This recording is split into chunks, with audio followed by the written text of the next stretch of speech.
Good morning. Ira Epstein with your morning flash update for Tuesday, the 25th of April, 2023, and the time 8:25 a.m. Central Time. Well, as you look behind me, stock markets are basically lower.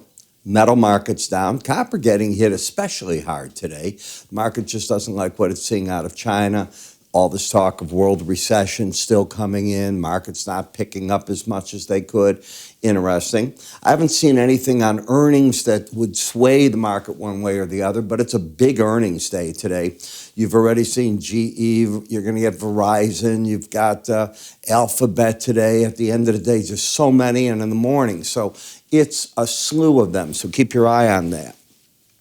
Dollar getting a little bit of a bounce at the expense of some of the currencies backing off. Now, the yen, as you can see, got all the way up to 75.36 today. So I don't feel too bad in covering of those shorts. If I held them, they'd all be underwater at this point.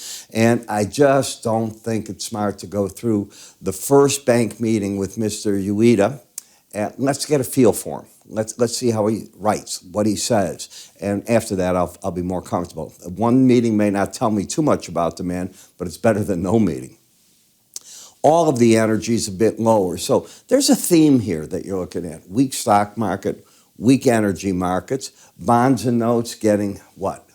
Bids. Why? Well, we came down so hard into the lower Bollinger Band areas that the market found their support, and they're getting a bid from there. In the grain markets, please remember, planting going on like there's no tomorrow. There'll be some rain here that we get, but you're so far ahead in soybeans and corn, you can afford for that to take place. But it's always a year, always. Every grain year is a year where there's not enough water, there's too much heat. You always get these events taking place. As for the gold, just sort of sitting today, with silver finally losing to it. So this has been a shift. I was pointing it out in this morning's update. The shift, the subtle one, is definitely taking place, where the silver starting to give back some of the gains it had against the gold market.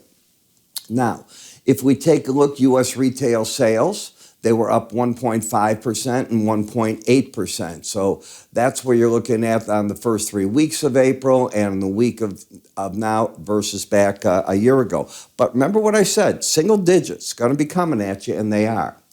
Schiller, well, home prices were up 0.2% for month over month, and year over year up 0.4. So it hasn't gone negative yet. That's important. New home sales will come out at 9 o'clock. Expect them down 1.5% on the month. That should be interesting. Will they come in like that?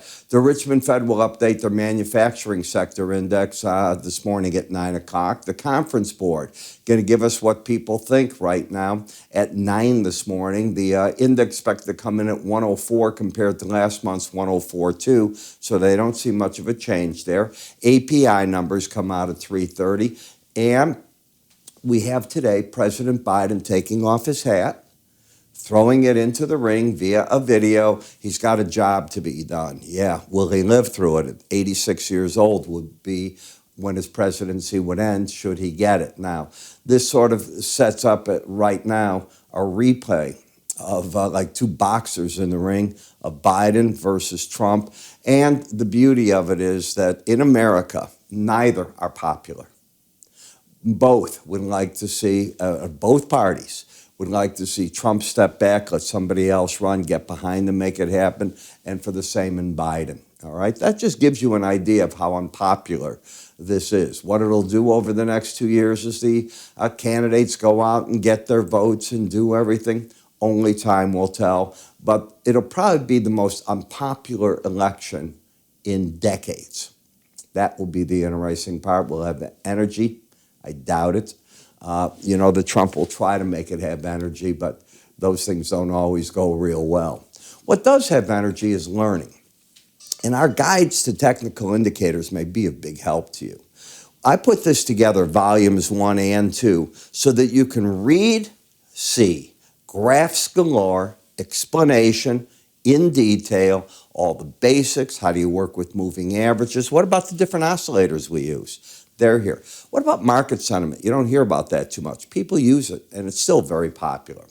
Then we get over to price time. This is the Arun indicator that's right there for free on our website for you to take advantage of. Options primer. Money management, folks, money management, very important. Everybody needs to have a management set up. Right, wrong, you need guidelines. And this might give you some ideas for it. How do you get it? Just go to our website under free offers, move your cursor up here.